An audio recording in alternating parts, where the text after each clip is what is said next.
Hola, hola, buenas tardes, días a todas y todos. Bienvenidos y bienvenidas a este primer video del curso introductorio sobre la espiritualidad ignaciana. Este es un esfuerzo que estamos haciendo desde el EPEC, pero para dar inicio pues a este curso de espiritualidad ignaciana, para ello les comparto la pantalla. Para quienes nos están con nosotros y nosotras por primera vez, este curso introductorio de la espiritualidad ignaciana, que desde el semestre pasado estuvimos anunciando, forma parte de un esfuerzo conjunto de el EPEC, el Espacio Popular de Exploración Cristiana, que tiene aquí les paso la información. EPEC, el Espacio Popular de Exploración Cristiana, se encuentra o sus diplomados están en la colonia Roma Norte, en la calle Jalapa 50, que es una parroquia jesuita de la Ciudad de México. Es la parroquia de la Sagrada Familia en la colonia Roma. Y bueno, pues este video y los siguientes que van a estar enfocados y que van a formar parte de este curso de espiritualidad ignaciana son, como les decía, un esfuerzo conjunto entre el EPEC y el blog Amanecer, blog de mística, filosofía, espiritualidad y todo lo que en este canal de YouTube subimos que tiene que ver con temas que, digamos, giran alrededor de estos problemas. Bueno, pues el semestre pasado también ustedes pueden encontrar los videos que estuvimos realizando durante el 2019, particularmente los cursos introductorios de la espiritualidad teresiano-sanjuanista, es decir, la espiritualidad de Teresa de Jesús y San Juan de la Cruz. Después de haber realizado estos videos, tuvimos bastante éxito, muchas personas los vieron, muchas personas estuvieron muy interesadas en continuáramos produciendo videos de la misma naturaleza y con temáticas similares, y fue por eso que entonces decidimos darle continuidad con un místico, un mistagogo, un santo, un maestro espiritual de la talla de Ignacio de Loyola. Además, es un personaje que nos interesa en el espacio popular de exploración cristiana de una manera muy particular, pues como ya les he comentado, estamos de manera muy cercana con la Compañía de Jesús, los jesuitas, ya que nos encontramos también dentro de las instalaciones o dentro del marco y también compartiendo espacio con la parroquia de la Sagrada. Bueno, este curso de espiritualidad ignaciana tiene el único fin, la única finalidad de ser eso, un curso introductorio. Por eso lo ponemos así, como un curso introductorio de la espiritualidad ignaciana. Con este curso no pretendemos ni hacer un estudio exhaustivo de lo que es ni la vida de San Ignacio, ni tampoco la espiritualidad ignaciana en su totalidad. Es una espiritualidad bastante rica, como ustedes se van a poder dar cuenta. Es una espiritualidad bastante amplia, como también ustedes podrán constatar, y por lo mismo está lleno de personajes que, además de Ignacio, han, digamos, enriquecido o fortalecido mediante su propio testimonio de vida esta espiritualidad. Estoy pensando desde personajes que son parte de la Compañía de Jesús, es decir, jesuitas, como Pedro Arrupe, como Antonio de Melo, como Terán de Chardin, Ignacio Yacuría, estoy pensando en Cardenal Martini, estoy pensando en el mismo Papa Francisco, es decir, todos estos personajes que a lo largo de la historia, movidos por la espiritualidad ignaciana, han seguido la voluntad de Dios, discernido la voluntad de Dios para mayor gloria de su divinidad. Es por eso que, sin embargo, como les digo, es tan amplio este abanico de nombres que me sería imposible abordar la complejidad de la espiritualidad ignaciana y cómo se ha logrado, por decirlo de esta manera, encarnar en una diversidad de talentos, vocaciones, carismas, hemisferios, geografías, inclusive cómo puede entrar en diálogo con otra serie enorme de espiritualidades, las relaciones, por ejemplo, que tiene la espiritualidad ignaciana con la espiritualidad teresiana, por seguir, digamos, a las autoras y autores que hemos manejado en este blog, pero también, por ejemplo, espiritualidad ignaciana y diálogo interreligioso, cercanías que podría tener con espiritualidades como el yoga, el budismo, el hinduismo, la espiritualidad ignaciana y el islam, el sufismo. Vaya, esto sería una cuestión inabarcable.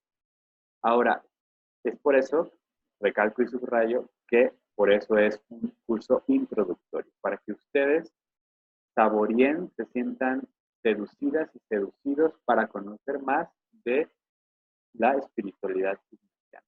Ahora, a diferencia de Teresa de Jesús y Juan de la Cruz, como lo veremos en su momento, Ignacio de Loyola no se caracteriza por ser un gran escritor, por el sentido de que la labor de él, su gran propuesta y su gran aportación a la espiritualidad universal y particularmente dentro de la espiritualidad católica, no tiene que ver con, como el caso de Teresa y de Juan, lo que quiero decir es que la forma no aterrizó necesariamente en textos, en poesías, en escritos, como sí lo hicieron estos dos místicos carmelitas. Es por eso que en los cursos anteriores dividimos la exposición de este curso en 3 etapas. Vida del místico y la mística, ya sea de Teresa o de Juan, es decir, vida, después la obra, donde vimos las obras principales de cada uno del santo y la santa, y finalmente la doctrina. En este caso vamos a hacer también una división de 3 partes, sin embargo va a ser distinta. En el caso de Ignacio, reitero, no encontramos así como obras muy grandes o que podamos abordar por capítulos explicando cada parte, sino que vamos a hacer lo siguiente. En la primera parte del curso vamos a ver la vida y obra de Ignacio de Loyola. Con esa primera parte vamos a iniciar o vamos a dar inicio con este video. Una segunda parte va a ser la experiencia y estructura de los ejercicios espirituales. Los ejercicios espirituales van a ser la obra, digamos, más importante o la aportación más con una trascendencia mayor que tiene la espiritualidad ignaciana, o por decirlo de otro modo, es eh, la condensación de toda la propuesta que ya no solamente es la vida de Ignacio de Loyola y su experiencia espiritual, sino que ya traspasa al mismo Ignacio y, como les decía en un inicio, ya estaríamos frente a muchísimas hombres y mujeres que han bebido de esta fuente espiritual y se han convertido en seguidores o se han convertido, o por decirlo de mejor manera, la propia espiritualidad ignaciana les ha servido como de catapulta, como de acompañamiento en su proceso, en su relación con el misterio. Por lo tanto, sobre esta segunda parte, o en esta segunda parte vamos a centrarnos sobre los ejercicios espirituales, donde abordaremos qué son los ejercicios, cómo están divididos, cuál es su estructura básica, cuál es su propuesta, cuál es su objetivo, para qué hacer ejercicios. Y ahí, a diferencia, por ejemplo, del curso de San Juan de la Cruz o de Teresa de Jesús, en donde la invitación era más que nada a adentrarnos a los escritos del santo y la santa carmelitas, en este caso, por supuesto, si ustedes quieren leer alguno de los textos escritos por San Ignacio o de los textos escritos sobre San Ignacio o sobre la espiritualidad ignaciana, por supuesto que están invitadas e invitados. Pero aquí el objetivo o lo que a mí me gustaría invitarles es no tanto a que se metan a leer el libro de los ejercicios, que como lo vamos a hablar en su momento, no es un libro para leer, sino para hacerse, sino para que hagan los ejercicios espirituales, para que se animen a vivirlos. Y sobre todo para eso, pues daremos algunos consejos, ya sea desde prácticos, donde podemos encontrar la oportunidad de inscribirnos a una experiencia como estas, y también algunos tips quizás para tener en cuenta cuando tomamos la decisión de hacer ejercicio. Es decir, hacer ejercicios espirituales, ¿para qué? ¿Es un retiro así común y corriente de los que podemos ir nada más y la pasamos bien? ¿Es para hacer amigos? ¿Hay mucho ruido? ¿O qué? ¿Qué son los ejercicios espirituales? ¿Cómo se viven? Y finalmente, la tercera parte la vamos a dedicar a los temas esenciales de la espiritualidad ignaciana. Estos temas esenciales me refiero a temas como el discernimiento espiritual, la ascética, la oración ignaciana, el examen de conciencia, las formas de orar según San Ignacio, etc. Es decir, no vamos a ir capítulo por capítulo sobre algún libro de Ignacio, sino que tomaremos algunas partes importantes de la espiritualidad ignaciana para que nos ayuden a darnos un contexto general, que nos inciten a saborear un poco esta espiritualidad y quizás desde allí podamos comprenderla mejor y animarnos a adentrarnos a este modo de caminar o por lo menos a conocerlo un poco mejor, y el mejor modo, que es como les voy a ir invitando, es que ustedes hagan los ejercicios espirituales en cualquiera de sus modalidades, de las cuales vamos a hablar también. Bueno, pues sin más preámbulos, soy Elías González y aquí en el blog Amanecer y en el EPEC estamos muy contentas y muy contentos de poder dar inicio en este enero del 2020 al curso introductorio a la espiritualidad ignaciana. Y vamos a iniciar con lo siguiente: la vida de Ignacio de Loyola, que nace en 1491 y muere en 1550. Iniciar con Íñigo. La pregunta aquí podríamos hacernos sería: ¿por qué iniciar con Ignacio de Loyola? El auténtico nombre de Ignacio es Íñigo de Loyola.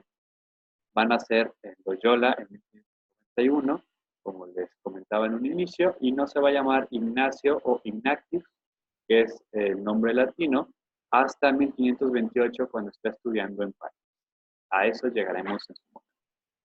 Ahora, como veremos, casi sobre todo en las partes de los ejercicios y en los temas esenciales de espiritualidad ignaciana, la espiritualidad ignaciana no gira en torno a la vida de Ignacio, sino en torno a la vida de Cristo. Esto podríamos decir que es verdad para todas y cada una de las espiritualidades cristianas. Es decir, ninguna espiritualidad, por ejemplo, la espiritualidad teresiana, no gira necesariamente en torno a Teresa de Jesús, sino que Teresa de Jesús nos invita constantemente a, como dice Teresa, miren que los mira.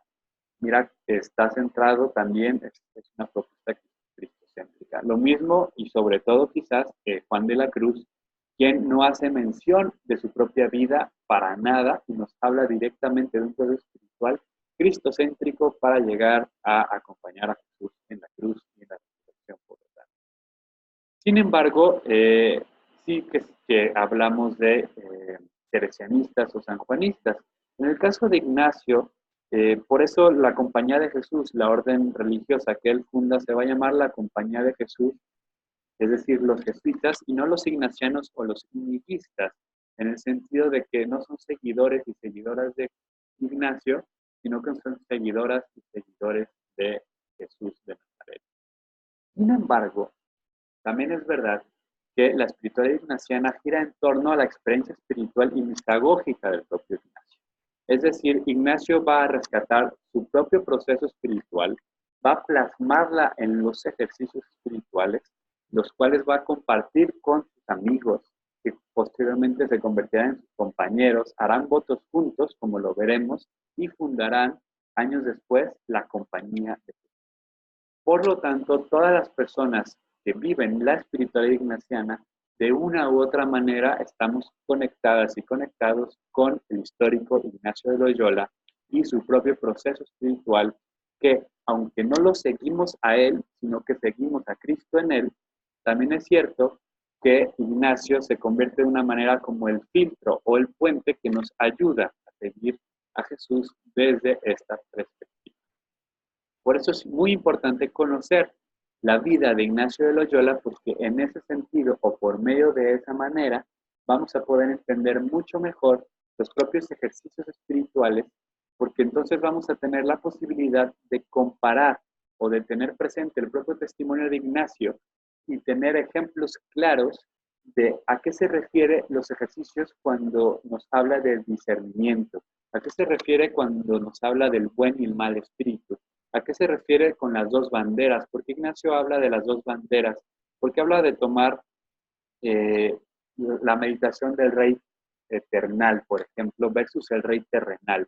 Todo esto solamente tiene sentido si conocemos la vida de Ignacio de Loyola. Por ejemplo, cuando habla de el rey eternal versus el rey terrenal, no es un versus, así no lo maneja Ignacio, sino que es vamos a dejar de apostar por el rey terrenal y apostar por el rey eternal, el rey celestial, por llamarlo así. Es esta experiencia de Ignacio que tuvo él en su propia vida, de la diferencia que hay entre seguir al rey del mundo, donde él se está refiriendo explícitamente a los reyes de España de la época, a quienes él servía, y la diferencia entre servirles y servir a Dios, ¿no? Al rey eternal, al rey eterno. Este servicio, que va a ser radicalmente distinto, tiene sentido si conocemos la vida de Ignacio de Loyola y su propio proceso espiritual. Es por eso que vamos a dar inicio de esta manera con este curso de introducción a la espiritualidad.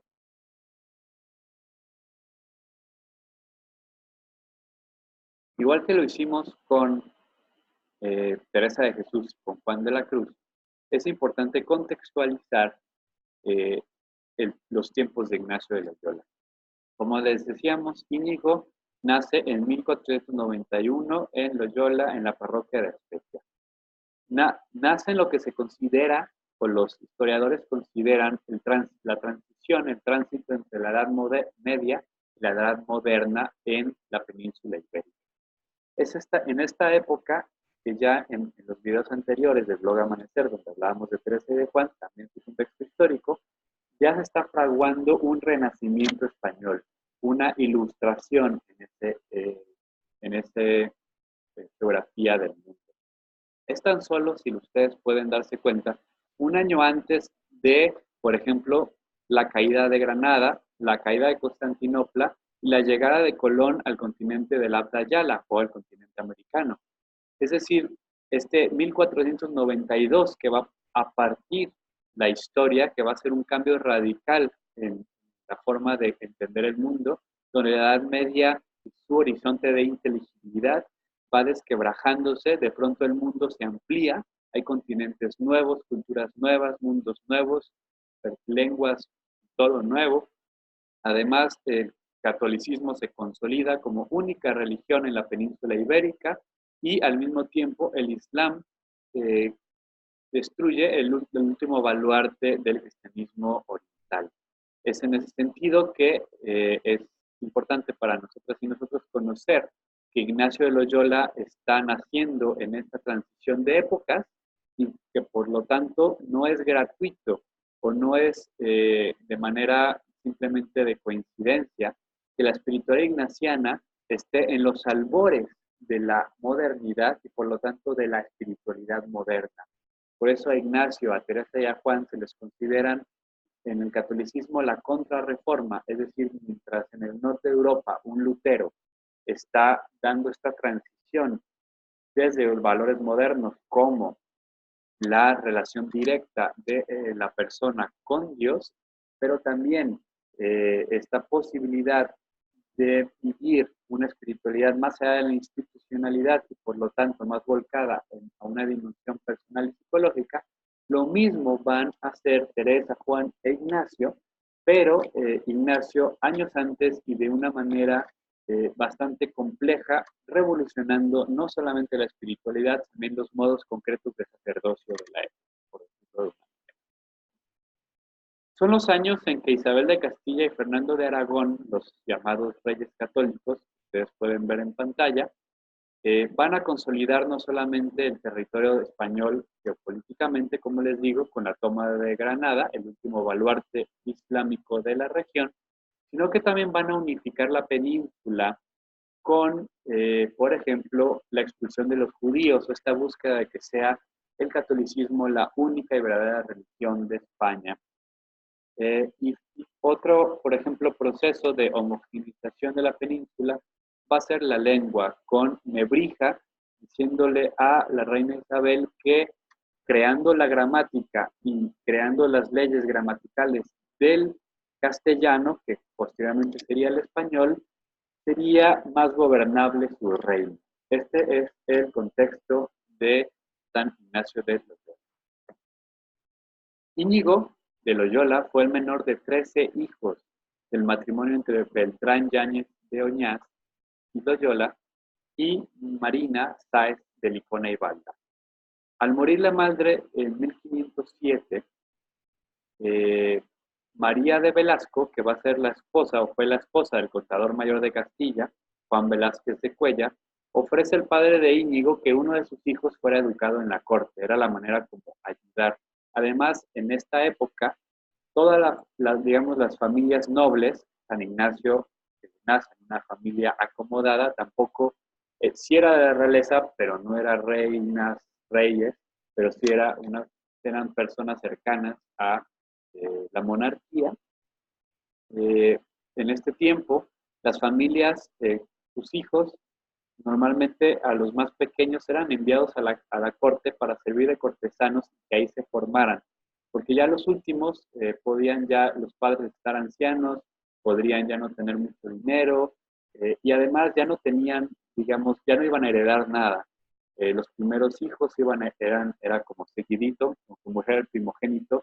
Ignacio tenía todavía 12, 11, 10 hermanos y hermanas de los cuales iba a empezar a heredar. Pero lo más seguro es que Íñigo se quedaba sin nada. Por otro lado, también estas familias nobles de la época nombraban mínimo uno o hasta más hijos para que estuvieran en el clero, que fueran sacerdotes o religiosas. Pero ya Íñigo simplemente le tocó el trabajo de, o digamos, la labor de ser cortesano en la corte de España. Es por eso que fue enviado a Arévalo, en Castilla. En la corte, Íñigo se va a formar, como todo cortesano de la época, en distintas artes. Va a desarrollar una fascinación por la novela caballeresca, las armas y los ideales caballerescos del servicio al rey y a la dama. Como el propio Ignacio lo dice en su autobiografía, durante esta etapa Ignacio fue hombre dado a las vanidades del mundo y principalmente se deleitaba en ejercicio de armas con un grande y vano deseo de ganar honra. Bueno, aquí voy a hacer un pequeño paréntesis para que vean este librito. Voy a hablar de él posteriormente. Es el libro de El Peregrino. Este libro, y se los enseño porque, regresamos a la pantalla grande, este libro, que es la autografía llamada El Peregrino, es de donde voy a sacar algunas citas, sobre todo de esta primera parte, de la vida de Ignacio de Loyola. Y entonces, bueno, ya en su momento hablaremos un poco más sobre el libro. Ahorita basta mencionar o basta volver a señalar la importancia de esta etapa, que es que Ignacio o Íñigo todavía vivía en la corte de Arévalo, formándose en las artes de la corte, en las artes caballerescas, donde desarrolla toda una serie de vanidades, es decir, de solamente vivir una vida enfocada en el servicio a la corona. Particularmente se enamora de una dama noble. Es muy probable que sea la princesa Juana. Es por eso, en una parte de la autobiografía, Ignacio va a señalar que la dama por la que él luchaba era inalcanzable, porque ni era duquesa, ni era condesa, sino que de lo más arriba. Entonces, posiblemente fuera la princesa Juana, hija de Isabel y de Fernando. Se dice que inclusive el propio Ignacio, en defensa del honor de su dama, en defensa a sus propios valores caballerescos, llega a matar a un hombre. Vivía una vida pues de desenfreno, una vida de placeres y también sobre todo una vida de vanagloria, una vida de honra que simplemente buscaba ascender dentro de los escalones de la nobleza para llegar a su casa. En 1516 va a morir Fernando el Católico. Esto va a hacer que Velázquez de Cuéllar, el protector de Íñigo, caiga en la desgracia, porque digamos, con esto España se divide, España entra en un nuevo reacomodo. Entonces Íñiguito o Íñigo va a pasar al servicio del duque de Nájera. Este duque va a luchar o va a participar, ahorita estoy viendo, hay un error en la diapositiva, en la Guerra de las Comunidades de Castilla. No es de 1501, es de 1520 a 1521. Una disculpa por ese error. Íñigo fue enviado a servir o a luchar en estas guerras, en esta guerra que básicamente es una guerra entre Castilla y Francia por el territorio de Navarra, el cual ya estaba en disputa desde muchas décadas antes con el propio Fernando de Aragón, que era una constante lucha por el pueblo o las tierras de Granada y de Navarra, y Navarra, digamos, aliándose algunas veces con Castilla, otras veces con Francia, según le convenía. Entonces, en 1520 y 1521, Ignacio va a ser enviado a la guerra. Ahora, aquí sí quisiera como recalcar un tema que me parece importante señalar, y es esta visión de Ignacio de Loyola como soldado. Incluso la película, de la cual hablaremos posteriormente, la película más reciente, del 2016, 2017, por ahí, si no me equivoco, de la cual van ustedes a ver algunas imágenes, como por ejemplo la que está aquí en pantalla. Esta película subraya a Ignacio de Loyola como un soldado. Es importante recalcar, Ignacio de Loyola no era un soldado, en el sentido que tuviera una carrera militar profesional. En aquellos tiempos, los nobles en las guerras, por ser nobles, eran llamados a ocupar puestos de comandancia o de liderazgo en los ejércitos y en las defensas. No tanto por su sabiduría o experiencia militares. Eh, Obviamente había casos de veteranos, de nobles veteranos que habían servido en más de alguna batalla, en más de alguna guerra, y pues se habían ganado fama y ya, aunque sin ser guerreros profesionales, ya eran, digamos, generales mucho más experimentados. No era el caso, por supuesto, de Ignacio de Loyola, que para aquel entonces, 1520-1521, tendría escasamente unos 27, 28, 29 años. Entonces, no es el Ignacio de, de soldado general, como se le pinta incluso en la película, sino que es un Ignacio que sí era cortesano, que por supuesto que sabía batallar, sabía dirigir tropas, sabía pelear, pero no es que fuera un soldado, en el sentido de un guerrero profesional. Bueno, entonces, durante esta época, las tropas franco-navarras van a invadir Pamplona, van a asediar Pamplona donde se encontraba la guarnición de Íñigo. Íñigo se las valió para convencer, como eso sí sale bien en la película, a los demás generales y a los condes y nobles que dirigían la muy pequeña guarnición de soldados que tenía Pamplona para que se quedaran a luchar. Los motivos, las razones por las cuales Ignacio hizo esto no eran ni porque fuera muy valeroso, ni que fuera tremendamente leal, no era un héroe de guerra que quería defender a los más débiles, era meramente por su honor, porque iba a morir, quería morir en batalla, quería morir con mucha gloria, quería que se contaran sus historias, Quería ser un caballero de esas novelas que le fascinan.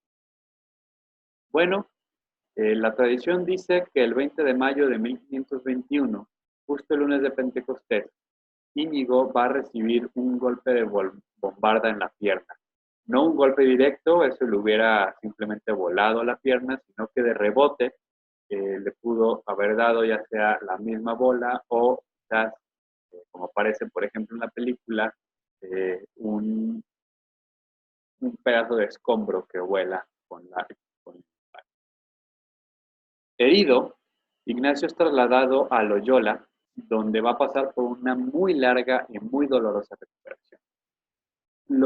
Ignacio, al ser de sangre noble, le salvan la vida o le perdonan la vida, porque aunque las tropas enemigas toman la ciudad, él, al ser sangre noble, era parte, digamos, de los buenos modos de la guerra de la época, que pues, se regresaba a los nobles. Ignacio, por lo tanto, es rescatado y cuando sana, se da cuenta que su pierna queda chueca, con una protuberancia de hueso que sale y que no solamente le hacía cojear, sino que le hacía estéticamente feo. No se podía poner su armadura y ya no podía cumplir con los ideales caballeros. Su vanidad le imposibilitó aceptar esto y por lo tanto pidió volverse a operar la pierna. Hay que tener en cuenta lo increíblemente loco y vanidoso que se debería de estar para hacer eso, porque aunque ya podría caminar y demás, sus razones fueron meramente la vanidad, sus valores, sus sueños de gloria caballeresca, y se operó sin anestesia, es decir, ahora una persona se opera si no le gusta su nariz y lo que sea, y vaya, ¿no? Se puede arreglar, le pone uno una anestesia. Sin embargo, en la época no te ponían nada más que al trago de alcohol para más o menos darte calor y valor, pero es ahora sí que a frío, sangre fría y así con los instrumentos también de la época le arreglaron la pierna. Esto hizo que todavía fuera esa recuperación peor y más peligrosa, más a riesgo de muerte que la física. Sin embargo, esta etapa de convalecencia va a ser esencial. Es justamente el gran parteaguas de la vida de Ignacio de Loyola. Es el antes y el después de Íñigo, que comienza este proceso que va a dar origen tanto al discernimiento espiritual ignaciano como a los ejercicios espirituales. Por eso va a ser muy importante detenernos para hablar de estos momentos de convalecencia de Íñigo. Cuando convalecía, Ignacio quería leer algunas novelas de caballería, estas que les decía que le fascinaban, que inclusive la propia Teresa de Jesús, como ustedes van a recordar, si no están ahí los videos de la vida de Teresa de Jesús, en el blog, en el canal de YouTube, también le fascinaban estas novelas. Sin embargo, en la casa de los Loyola no existían tales libros. Y los únicos dos libros que le pudieron dar fue La vida de Cristo del cartufo Rudolfo de Sajonia y el Flux Sanctorum, un libro donde se hablaba de la vida de los santos, muy particularmente de San Francisco de Asís y de Santo Domingo de Guzmán, los dos grandes fundadores de las obras de las órdenes mendicantes, los franciscanos y los dominicos. Después de leer estas obras, Ignacio comenzó a imaginarse a sí mismo haciendo diversidad de cosas. Primero, se imaginaba a sí mismo haciendo las cosas que quería hacer y con las cuales siempre fantaseaba hacer, es decir, hacer las grandes hazañas que hacían los caballeros en las novelas de caballería. Entonces se imaginaba a sí mismo con la gloria de las batallas, se imaginaba a sí mismo con la gloria de la corte, se imaginaba a sí mismo con la gloria de la conquista y defensa de su dama, y se daba cuenta de cómo eso le producía ciertos movimientos, ciertas sensaciones y ciertos sentimientos internamente. Y se daba cuenta de todo ese proceso. Por otro lado, también comenzaba a darse cuenta o a fantasear haciendo las mismas cosas que hacían San Francisco o Santo Domingo. Y también comenzó a darse cuenta de cómo eso le dejaba otro tipo distinto de sensación, otro tipo distinto de sentimientos y de emociones interiores. Todo esto nos va a platicar Ignacio en las partes 6, 7 y 8 de la biografía. La autobiografía está dividida también por partes, no solo capítulos, sino, digamos, parágrafos, y cada uno está subdividido igual que como las obras de Teresa y de Juan. Les leo, por ejemplo, la parte 8 de la autobiografía cuando dice que cuando estaba pensando en aquello del mundo, es decir, lo de las caballerías y las hazañas, se deleitaba mucho, más cuando después de cansado lo dejaba, hallábase seco y descontento.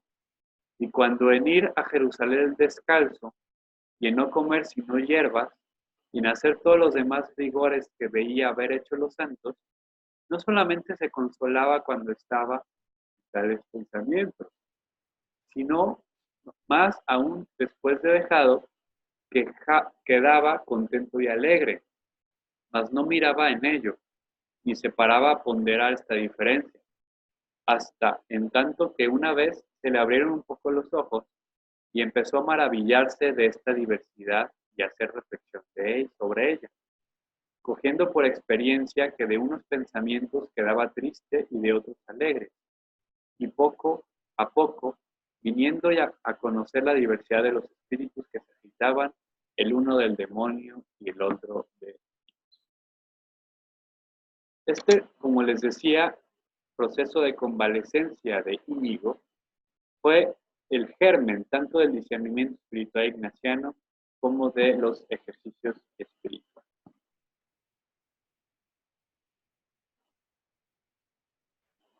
Voy a parafrasear o explicar un poco mejor la cita que acabo de leer. Ignacio se ponía primero a fantasear antes de leer los libros de los santos, de la vida de San Francisco y de Santo Domingo. Se ponía a fantasear con las fantasías que había tenido durante años.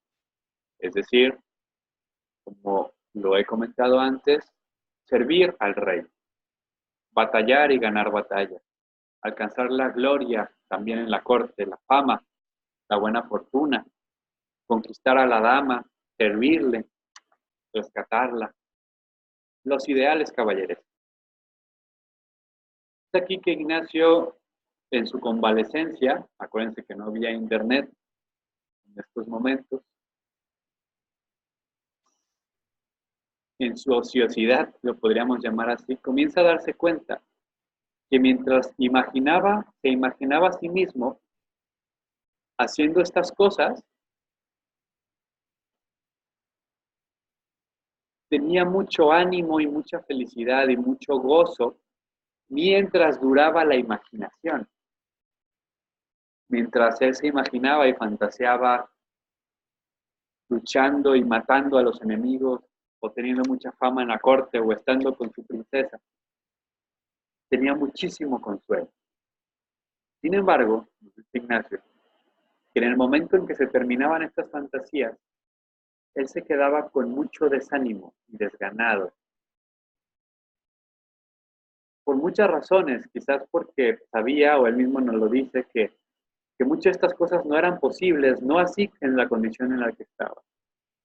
Están más allá de su alcance, de la situación en la que se encontraba entonces.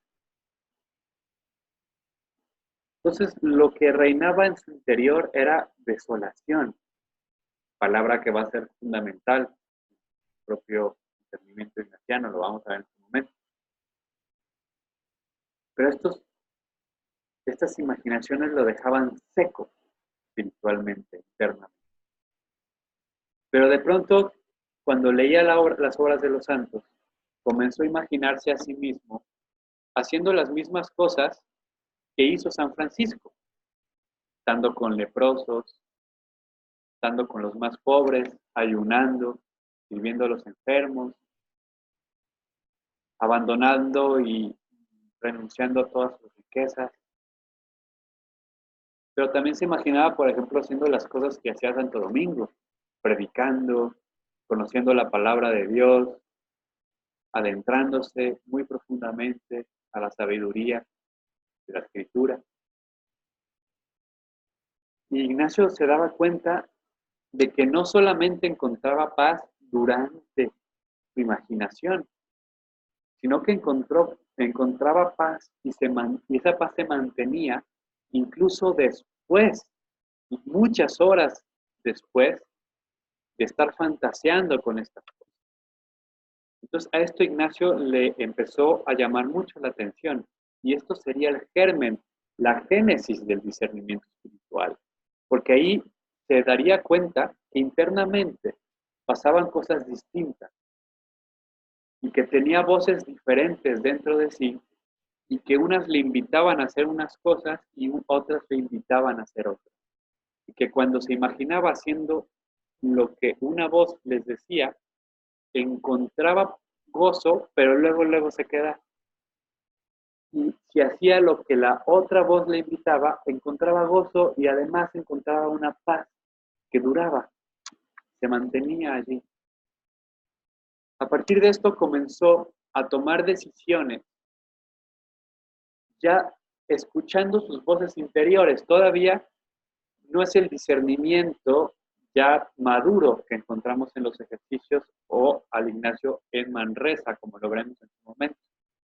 Pero es ya el inicio de esto y va a tomar sus primeras decisiones, movido en aquellas imaginaciones, en aquellas mociones que lo llevaban a mayor paz y mayor gozo.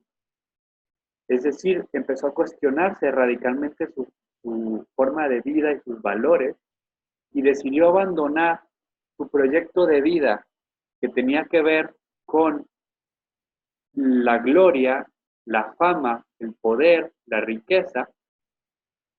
Abandonó eso porque se dio cuenta que cuando se lo imaginaba le daba sequedad y comenzó a decidir hacer aquello que por el contrario le estaba dejando paz, tranquilidad y mucha esperanza, mucho amor. Y entonces tomó la decisión de dejar Loyola contra la voluntad de su familia, específicamente del hermano mayor, que no era el primogénito ya se había muerto, pero el otro, el que ocupó, digamos, la primogenitura, la heredó, y él decidió peregrinar, casi se va medio escondida. Cito directamente a Ignacio, dice: y cobrada no poca lumbre de aquesta cuestión, estamos hablando de los movimientos internos, sus insights anteriores, como comenzó a pensar más de veras en su vida pasada y en cuánta necesidad tenía de hacer penitencia de ella.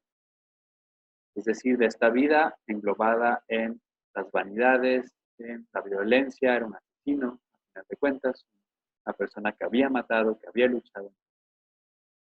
Y aquí se le ofrecían los deseos de imitar los santos, no mirando más circunstancias que prometerse así con la gracia de Dios de hacerlo como ellos lo habían hecho. Mas todo lo que deseaba de hacer, luego como sanase, era la ida de Jerusalén, como arriba es dicho, con tantas disciplinas y tantas abstinencias, cuantas un ánimo generoso, entendido de Dios, suele desear hacer. Es decir, antes de salirse de su casa, o digamos en el proceso de salirse, la emoción que le vino de fondo, el llamado que él sintió muy fuerte fue ir a Jerusalén. Fue como el extremo. Aquí todavía tenemos a un Ignacio que lo vamos a ver también en su momento, pero en las partes del proceso espiritual, sobre todo al inicio del proceso espiritual del discernimiento, es muy común que cuando empezamos a escuchar las voces y empezar a discernirlas y a distinguirlas entre sí, cuáles vienen del buen espíritu, cuáles vienen del mal espíritu, Es decir, cuáles vienen de Dios y cuáles no vienen de Dios, y más bien vienen del proyecto de antítesis de Dios.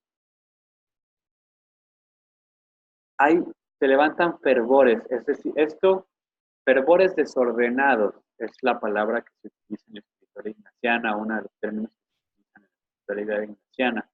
Son estos momentos en cuando comenzamos a tener vida espiritual, es decir, nos convertimos, y la conversión no significa de una religión a otra, a veces es, y a veces eso es lo que se necesita, eso es lo que la persona necesita, porque efectivamente la tradición espiritual en la que nació puede haber, yo siempre digo, junto con el consejo de muchas personas bastante sabias en esto, como Lanza del Basto, el propio Dalai Lama, siempre es bueno adentrarse primero en la propia tradición y después quizás enriquecer en el diálogo interreligioso, o inclusive si de plano es el llamado de uno caminar, decidir caminar en un camino cuya tradición no nació.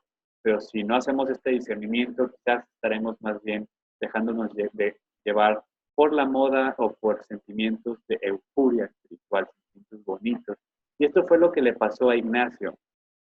En una conversión, que en el caso de Ignacio no fue de una tradición a otra, sino fue de realmente comenzar a vivir la experiencia cristiana, comenzar a vivir la experiencia del encuentro personal y directo con la persona de Jesús, cosa que, por ejemplo, vivió Teresa de Jesús, lo vimos en su momento en los videos sobre ella, esta conversión que vivió Teresa, que realmente no tuvo estos encuentros reales hasta el inicio de su vida mística, el inicio ya de los 40, 50 años, cuando comienza a vivir todo este proceso que la lleva a este seguimiento radical de Cristo, seguimiento radical de imitación de Jesús, una persona que había más bien optado por entrar al monasterio, a la vida de monja por miedo al infierno, y había decidido entrar al monasterio de la Encarnación porque ahí tenía una amiga.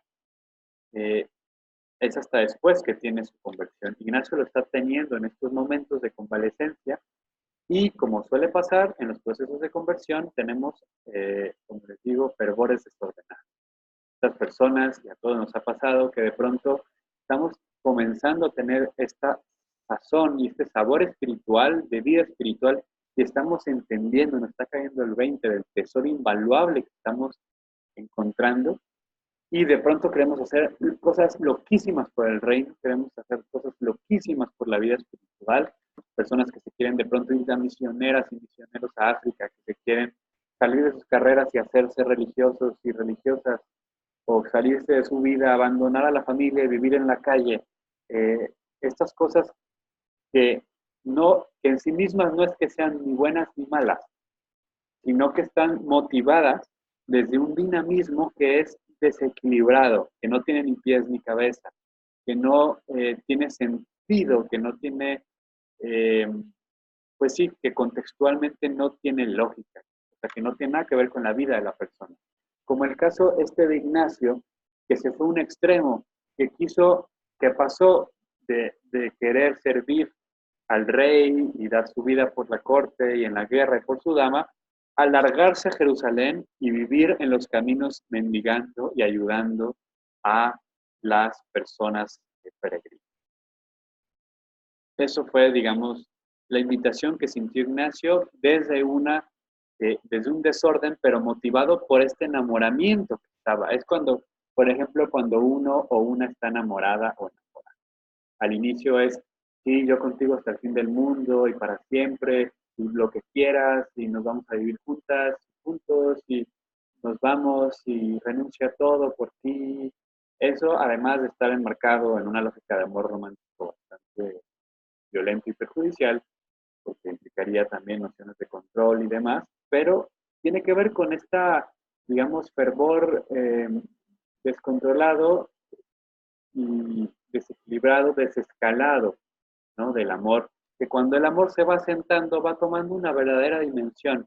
Sigue siendo igual de loco, porque el amor siempre es locura, pero ya de una manera mucho más realista y visible. En el caso de Ignacio, pues quiso irse a Jerusalén, que como veremos en su momento no era su vocación.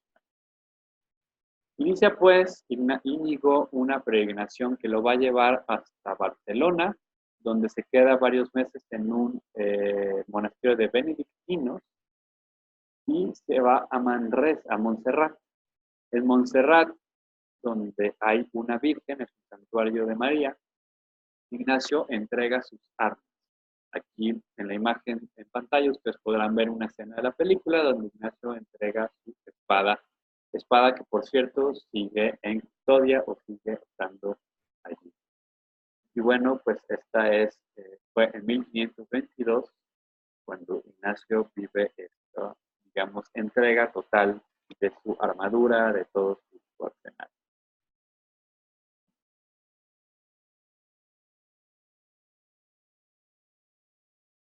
Cuando baja de Montserrat, Ignacio va a llegar a Manresa. Sin embargo, quisiera dejar aquí este primer video, que ya hemos llegado más o menos al tiempo que normalmente dedicamos a los videos, 45 minutos más o menos, eh, que es un tiempo, consideramos, más digerible, que no es una hora, hora y media, 2 horas, que serían muy interminables.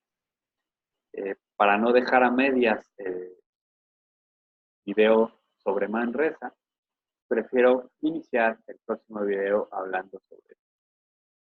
Pero bueno, les agradezco muchísimo, les agradecemos tanto del blog Amanecer como del EPEC que nos sintonicen.